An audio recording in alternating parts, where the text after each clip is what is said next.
I do have some really cool technology that I want to share with you guys in OneKey. This is really a milestone year for Milwaukee Tool. We're going to go through a little bit of the things that got us to the point where I can be on the stage and have the privilege of talking to you guys today. But I also want to use the time I've got out in front of you to talk about the future and really where we want to take this technology as we go forward. Basically, and I guess before I get a little bit further into this, my role at Milwaukee Tool is on the product development team. I'm a product manager. I manage our now budding software division. Brookfield, Wisconsin is quickly becoming the Silicon Valley of Southeast Wisconsin, so pretty milestone here. The way that we do all of our work, not just our software development, but all of our power tool development at Milwaukee is very focused on the core trades. Not just getting out with the apprentice and journeyman and master tinners and pipe fitters out there, but also talking to guys back in the office, crib managers, project engineers, superintendents. We want to know everything that we can do. How can we make tools more productive? How can we make them more safe?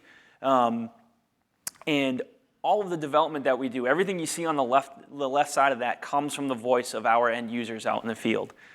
So that's kind of where this program started to get its roots. And if we look at power tools, even just the last 10 years, you don't even have to go back to 1984. You talk to, if we were all sitting in this room in 2005, I would be standing here beating my chest about a 28-volt lithium-ion drill. And how cool is it that this drill has 300 inch-pounds of torque? That's the best torque you can get out of a tool. You fast forward to now, 2015, we're going to sit and show you a drill today that has 1,200 inch-pounds of torque, and that's a really big deal. But even more important than that is the evolution. What you've gotten over the last 10 years is tools are getting smaller and smaller, and they're getting faster and more powerful. And it's really incumbent upon the guys that are using these products to understand.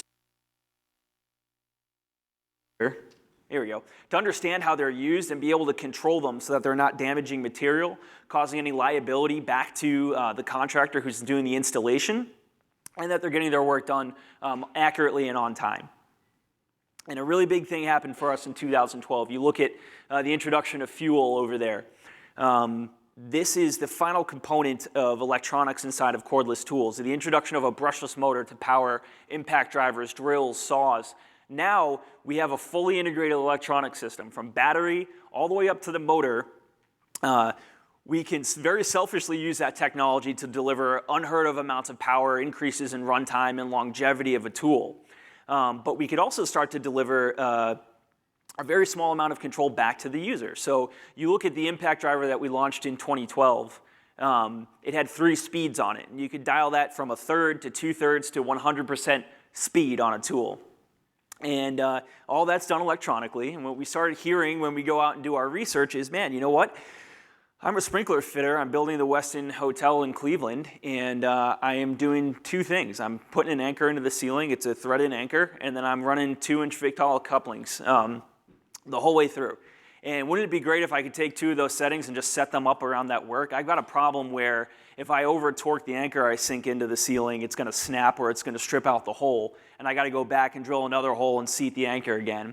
Or if I don't get that Victala coupling set down just right, I'm going to get a leak in my line when I charge it. It's going to cause a lot of rework and possibly a lot of cost back to me and the company. So can you guys do something around that? Can you make me a sprinkler fitter's impact driver? I'd probably buy about 50 or 100 of them. And we had 100 different one-off conversations like this. And the answer is yes. Yes, we can. But it's way easier to put that control into the hands of the guys that are using the tools, into the hands of the engineers that are speccing them out for jobs, because everybody has a different type of material that they want to work with, a different style of how they like to use their power tools. So that's kind of where OneKey got its heritage. And the very interesting thing is when we took just the idea of a wireless tool back out to the trades and back out to the field, guess what? The first thing that they said when I asked the question to a mechanical contractor, here's the idea of a wireless tool, tell me what it does. It was not torque that came up front of mind. It was, this has GPS. I can lock this tool when it gets stolen. I've got a self-destruct feature in this that it can blow up when it leaves the job site. And we heard that again and again and again. I'm only half joking on that last one. And you know what? We started to realize that, man, way more than just the ability to control these tools, the ability to know where they're going, operations management, understanding where your tools and equipment are allocated is a really big deal to a lot of these guys as well. Enough preamble. That gets us to one key.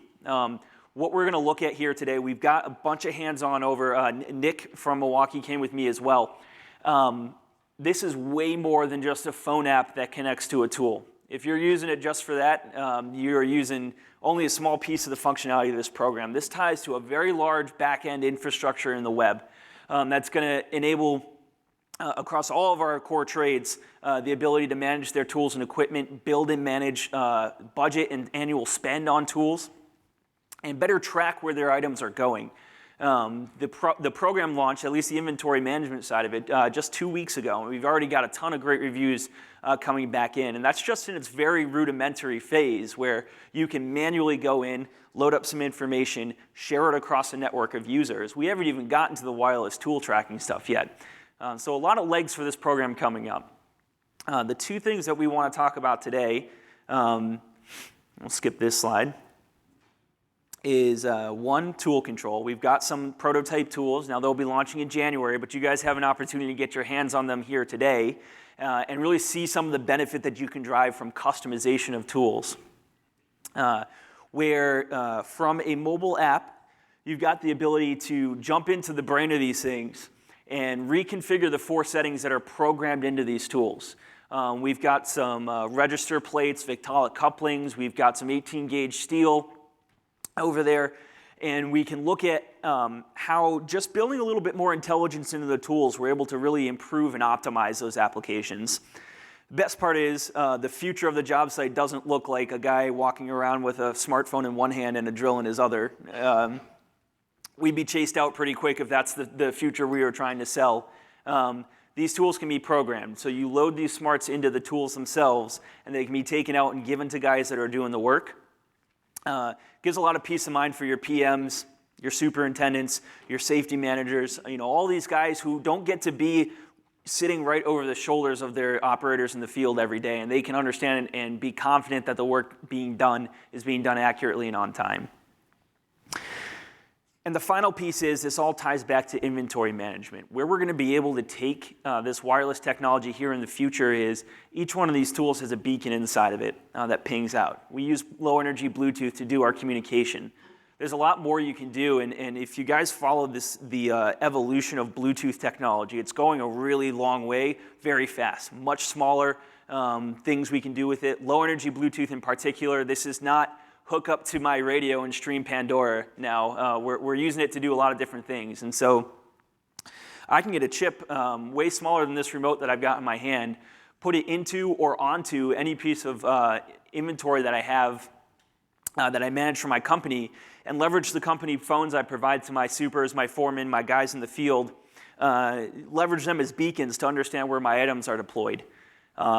And this type of technology has almost immediate benefits. I mean, the first time that you go to a job site thinking that a drill or a critical installation tool you need is there, and somebody took it and borrowed it off for another job, man, that sucks. And the reason it sucks is maybe not the $150 tool that you could have replaced, but now the thousands of dollars in labor that you have sitting idle on a job site because they don't have the right tools needed to complete a project.